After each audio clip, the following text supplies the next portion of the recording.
America के एक telegraph office में ऑपरेटर अपना काम कर रहा था। अचानक उसके हाथ में पड़ी मशीन से इतनी तेज करंट का झटका लगा कि वो जमीन पर गिर गया। उसके बिना बिजली के चलने वाले टेलीग्राफ के तारों से आग निकलने लगी।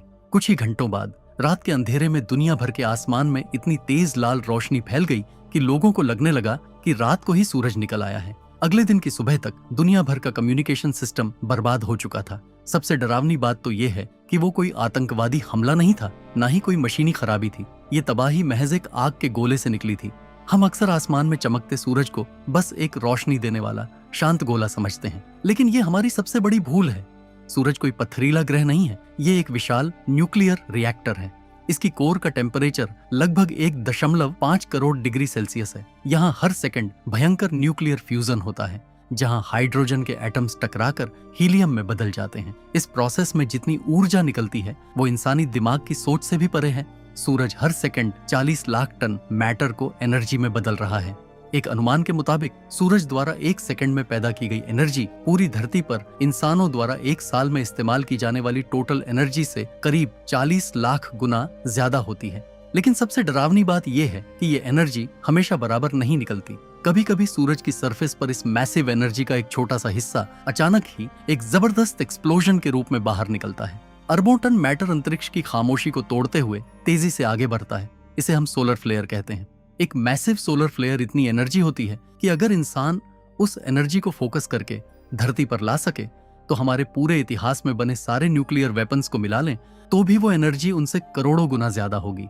ये हमारी पूरी धरती को पलक झपकते ही भस्म कर सकती है। लेकिन हम बस इसी वजह से जिंदा हैं क्योंकि ये एक्सप्लोजन्स सीधा हमारी धरती की ओर नहीं निकलते बल्कि स्पेस के अन्य हिस्सों में निकलते रहते हैं। लेकिन ये खतरा कब ठीक हमारी तरफ मुड़ जाए किसी को नहीं पता। सबसे पहले ये समझना जरूरी है कि ये एक्सप्लोजन आखिर होता क्यों है। सूरज केवल गैस और प्लाज्मा का बना हुआ है। इसके अंदर बहुत तेज इलेक्ट्रिक करंट्स बहते हैं जो एक मैसिव मैग्नेटिक फील्ड बनाते हैं। लेकिन सूरज एक सॉलिड गेंद नहीं है। इसका अलग अलग हिस्सा अलग अलग स्पीड से घूमता है। इसके कारण ये मैग्नेटिक फील्ड लाइंस बीच में आकर एक दूसरे से उलझ जाते हैं। स्पेस में दूर से देखने पर ये ठंडी जगहें हमें काली दिखती हैं। इन्हीं को हम सन स्पॉट्स यानी सूरज पर काले धब्बे कहते हैं। ये धब्बे बाहर से ठंडे लगते हैं लेकिन ये एक्चुअल में मैग्नेटिक एनर्जी के बम होते हैं। जब ये मैग्नेटिक फील्ड्स अपनी लिमिट से ज्यादा स्ट्रेस ले लेते हैं तो ये टूट जाते हैं। इस टूटने की प्रोसेस में जो बेहद ताकत बाहर निकलती है वो एक मैसिव फ्लैश के रूप में दिखती है। इसी फ्लैश को हम सोलर फ्लेयर कहते हैं। लेकिन यहाँ समझने वाली सबसे अहम बात यह है कि सोलर फ्लेयर असली खतरा नहीं है। जब ये मैग्नेटिक फील्ड टूटता है तो वो सूरज की सरफेस से अरबों टन का एक विशाल प्लाज्मा क्लाउड यानी गर्म गैस का तूफान स्पेस में फेंक देता है। इसे कहा जाता है coronal mass ejection. Solar flare तो बस एक चमक है, लेकिन सीएमई सच में एक फिजिकल तूफान है जो अंतरिक्ष में तबाही लेकर दौड़ता है। और यहाँ वो ट्विस्ट आता है जो इस पूरे खेल को और भी डरावना बनाता है। एक सोलर फ्लेयर की लाइट और रेडिएशन की स्पीड इतनी तेज होती है कि वो सूरज से निकलकर सिर्फ 8 मिनट में धरती पर पहुंच जाती है। आमतौर पर यह धरती तक पहुंचने में 1 से 3 दिन का समय लेता है। यानी इसका मतलब ये है कि अगर सूरज पर कोई तबाही होती है तो हमें उसकी चमक 8 मिनट में मिल जाएगी। हमारे वैज्ञानिक उस चमक को देखकर समझ जाएंगे कि कुछ तो गलत हुआ है।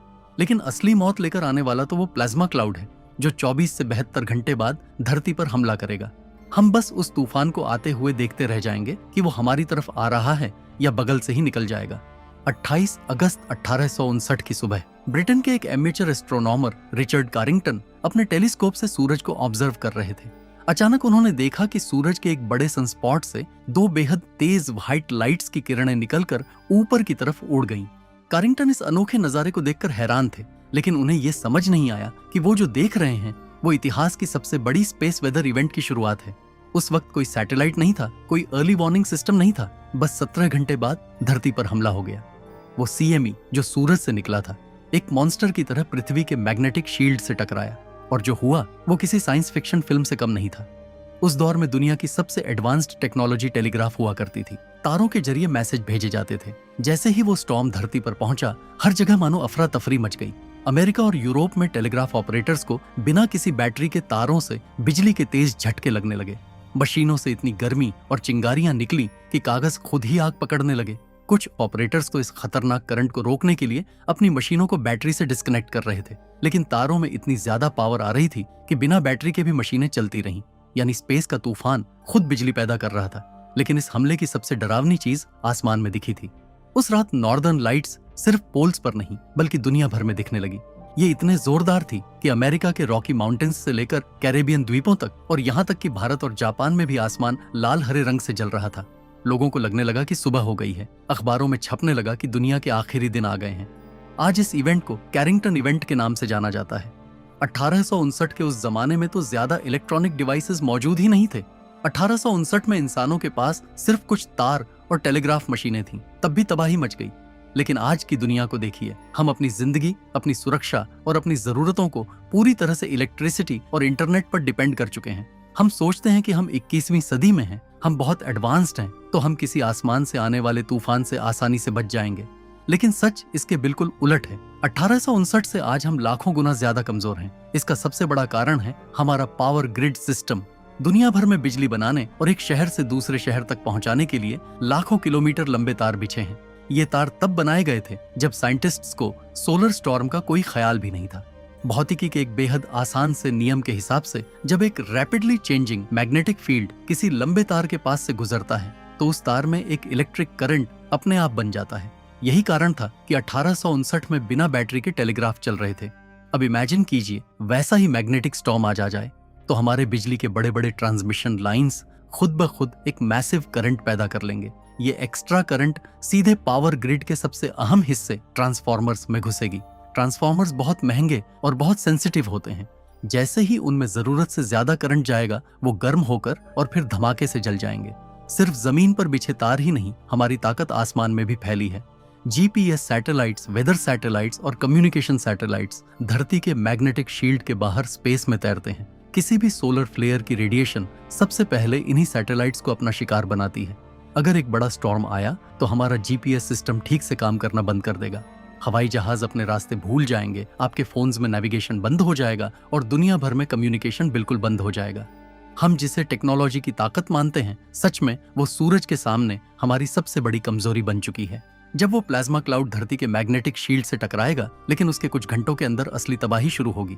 धरती का मैग्नेटिक फील्ड जरूर इस तूफान से हमारी रक्षा करता है, लेकिन कैरिंगटन जैसे मैसिव स्टॉर्म के सामने ये शील्ड झुक जाता है। इस पूरे प्रोसेस के दौरान धरती की सतह के नीचे एक खतरनाक चीज पैदा होती है, जिसे साइंस की भाषा में ग्राउंड इंड्यूस्ड करंट्स या जीआईसी कहते हैं।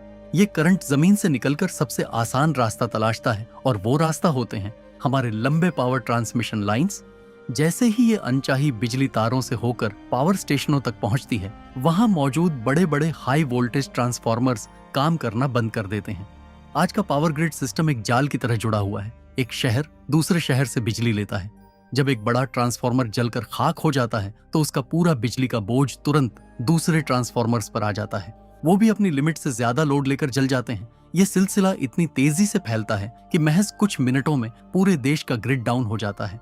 अगर ये स्टॉर्म अमेरिका या यूरोप जैसे बड़े इलाकों को निशाना बनाए तो करोड़ों लोग एक साथ अंधेरे में जीने को मजबूर हो जाएंगे। ज्यादातर लोगों को लगता है कि इंटरनेट आसमान में तैरती सैटेलाइट्स की वजह से चलता है, लेकिन ये सिर्फ एक भ्रम है। सच्चाई ये है कि दुनिया का 99% से ज्यादा डाटा, आपकी नेटफ्लिक्स, आपके बैंक ट्रांजैक्शन और ये वीडियो भी समुद्र के तल में दबे हुए तारों से गुजरता है। इन्हें सबमरीन कम्युनिकेशन केबल्स कहते हैं। ये करीब 14 लाख किलोमीटर लंबे तार हैं जो एक महाद्वीप से दूसरे महाद्वीप को जोड़ते हैं। ये हमारी डिजिटल दुनिया की रीढ़ की हड्डी है। सवाल ये है कि आखिर समुद्र के अंदर बिछे इन तारों को सूरज का तूफान कैसे नुकसान पहुंचाएगा? ये तार तो बिजली के नहीं है, वो तो लाइट के सिग्नल पास करते हैं। लेकिन एक छोटी सी चीज इस पूरे खेल को उलट देती है। समुद्र का पानी एक बहुत अच्छा कंडक्टर होता है। जब धरती पर इतना भारी मैग्नेटिक स्टॉर्म आता है तो धरती की सरफेस के साथ साथ समुद्र के पानी में भी वो खतरनाक ग्राउंड इंड्यूस्ड करंट्स पैदा हो जाते हैं। इन ऑप्टिकल फाइबर केबल्स पर हर 50 से 100 किलोमीटर के बीच में एक डिवाइस लगा होता है जिसे रिपीटर कहते हैं। इनका काम है कि जब लाइट का सिग्नल बहुत दूर जाकर कमजोर हो जाता है तो उसे फिर से मजबूत करना। इन रिपीटर्स को चलाने के लिए हजारों वोल्ट का बिजली का सप्लाई खुद इन्हीं समुद्री तारों के जरिए नजदीकी स्टेशनों से भेजा जाता है। जब सोलर स्टॉर्म से पैदा हुई अनचाही बिजली समुद्र में फैलेगी तो ये सीधे इन तारों और रिपीटर्स पर हमला करेगी। इनके करंट का बैलेंस बिगड़ जाएगा और ये रिपीटर्स झुलस कर राख हो जाएंगे। जैसे ही ये रिपीटर्स जलेंगे, कनेक्शन टूट जाएगा। 2021 में एक शोध के मुताबिक अगर कोई कारिंगटन लेवल स्टॉर्म आ जाता है तो अगले ही दिन अमेरिका, यूरोप और एशिया के बीच इंटरनेट कनेक्शन एकदम से खत्म हो जाएगा। और सबसे डरावनी बात है इसे ठीक करने में लगने वाला वक्त। जब पूरी दुनिया में बिजली नहीं होगी, फैक्ट्रियां बंद होंगी, तो आप इन जले हुए रिपीटर्स के नए पार्ट्स कहां से लाएंगे?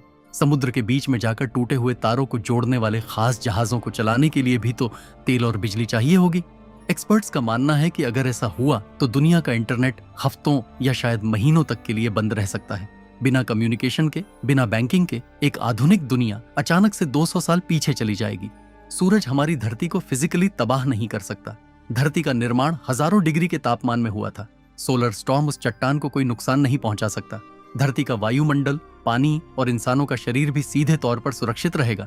सोलर फ्लेयर से निकलने वाली जहरीली रेडिएशंस जैसे एक्स रेज और यूवी रेज जो स्पेस में इंसानों के लिए मौत का सबब बन सकती है, वो हमारे ओजोन लेयर और एटमॉस्फेयर से टकराकर खत्म हो जाती हैं। आपको सूरज की रोशनी से कोई नुकसान नहीं होगा, लेकिन यहाँ उस आने वाले प्रलय की असली परिभाषा समझनी है। वो तबाही फिजिकल नहीं है, वो सोसाइटल कोलैप्स है। आज का इंसान जंगल में नहीं रहता।